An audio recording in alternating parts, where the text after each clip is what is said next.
Oscar nominations came out today. Oppenheimer leads the pack with 13 nominations, including Best Picture and Acting nominations for Cillian Murphy, Robert Downey Jr., and Emily Blunt. And Christopher Nolan is up for Best Director. Poor Things came in second with 11 nominations, including Best Actress for Emma Stone.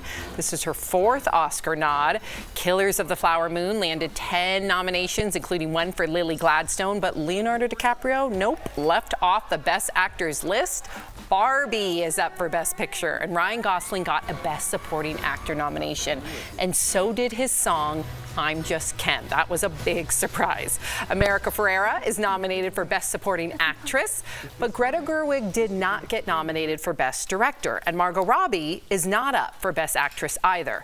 Bradley Cooper failed to get a directing nod for Maestro, but he is up for Best Actor.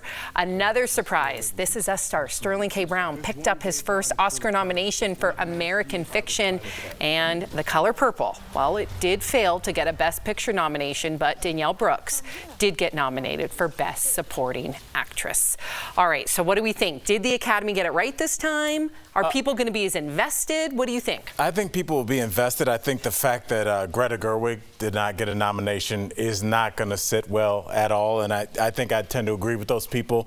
As for Margot Robbie not getting the nomination, I had a really interesting discussion off panel about this, but I feel like Ken's character, because I just recently watched Barbie, so I'm ready to talk about it. I felt like Ken's arc was a lot more interesting. I felt like he was a very flat character that was exposed to something totally different, this kind of power. He came back, he didn't know how to handle it, and he evolved, his character evolved to see that the patriarchy isn't the best way to handle things. I thought that was an interesting arc for his character to take, where Barbie seemed like she was tasked with being the narrator for the audience. Like, everything's perfect in Barbie land. Oh, things are different in Barbie land. It seemed like she kind of had to do that for the audience to follow along. And because of that, even though it's a valuable role in the movie, I felt like it made her character a little more flat than Ken's. That's my only thing. But Greta should have got a nomination. Absolutely. Well, who's hosting the Oscars? Ooh, good call. Do we know that Do yet? we know, Chris? Because Jimmy Kimmel. Oh, okay. because I feel like All right. the jokes are going to write themselves. Right.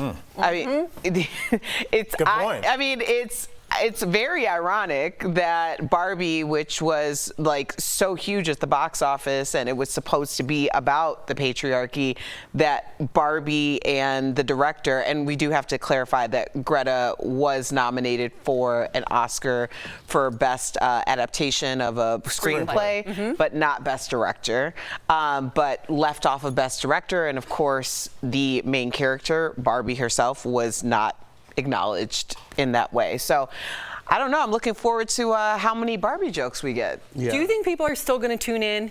You know, with all the award shows before the Oscars, and this is the big one, it kind of writes the script. We already know who's going to win. If there's no pushback at the Golden Globes or the other award shows, I think they were like, hey, let's play it safe and just go with the same nominees, or at least the same winners. I wish they'd kind of push the envelope a little bit and say, you know what, Tom Cruise last year in Top Gun, he single-handedly brought actors back to, or people back to the movies because of COVID. Let's give him a little nod. Greta Gerwig, #1 blockbuster this year, breaking records, especially for women in the industry. Let's give her a nod. Let's, don't let society control the narrative of what you want to do in production. And I feel like Hollywood has really let society into what they want to do because of everyone's crazy this and that, and you have to represent this.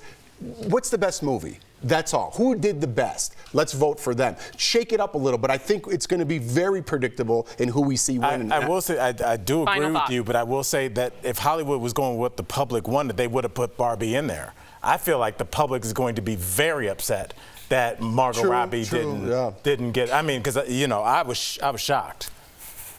You were shocked about Barbie? I watched it recently, and I'm like, I want to talk about Barbie. To hear that come out 3 months later. Al's mouth. More than 3 months later.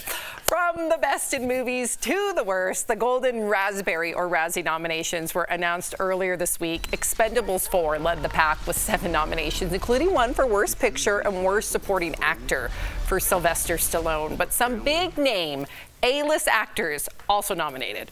Bill Murray, Mel Gibson, Michael Douglas, and Salma Hayek, Jennifer Lopez, and Dame Helen Mirren all nominated for Razzies this year. No surprise, Winnie the Pooh horror film Blood and Honey is up for Worst Picture, and Pooh and Piglet are up for Worst Screen Couple.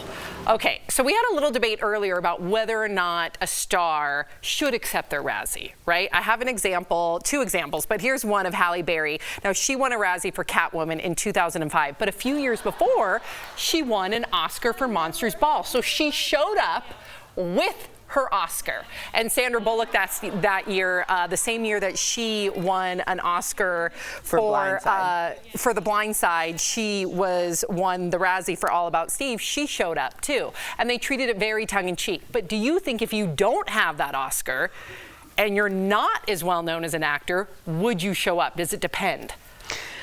I think I think you can play in your lane and do so effectively. Meaning, sometimes I feel like sometimes people do themselves a disservice because they don't acknowledge who they are and how people are perceiving them. Like, when we've been talking about Pauly Shore a lot this year, and like, clearly Pauly Shore stepped into a lane that he was in on the joke for the majority of his career. So I feel like in a situation like that, it makes sense to be like, hey, I'm gonna go to the Razzies because I get that I'm laughing along with y'all. Does that make sense? Yeah. No, I think it makes them look more humble. I think it looks weird if you don't. Jeff? Yeah, listen, when you're on that level, everybody makes a couple stinkers. You know what I mean? Right. So No, it's like, really. so you just pick wrong, and it's not. Everyone loves Steve. What is that? All about It's about Steve? All about she's Steve. like a stalker. In Oh, I don't even know what it's about, so I don't want to make fun of it. Like it's about some kid. No. Right. Yeah. Like, geez. So I don't even know what it's about, but it's like everyone picks a stinker here and there. But if you have like an up and coming actor, like think of the cast of The Bear. Just for example, I know that's TV, but a lot of those people are up and coming, and they deservingly won a lot of awards. If you give them a Razzie at this point in their career, that might break somebody. A young actor just trying to break into this business, and it might give them this stigma like they just got a Razzie. We don't want to put them in this movie. Right. But if you give someone Sandra Bullock, someone like that, they're like she's going to bounce back and make another winner, right? Yeah, and I think it makes them look more relatable. Yeah. You gotta laugh at yourself in that business. Otherwise, it's like they're so elite, right? Good point.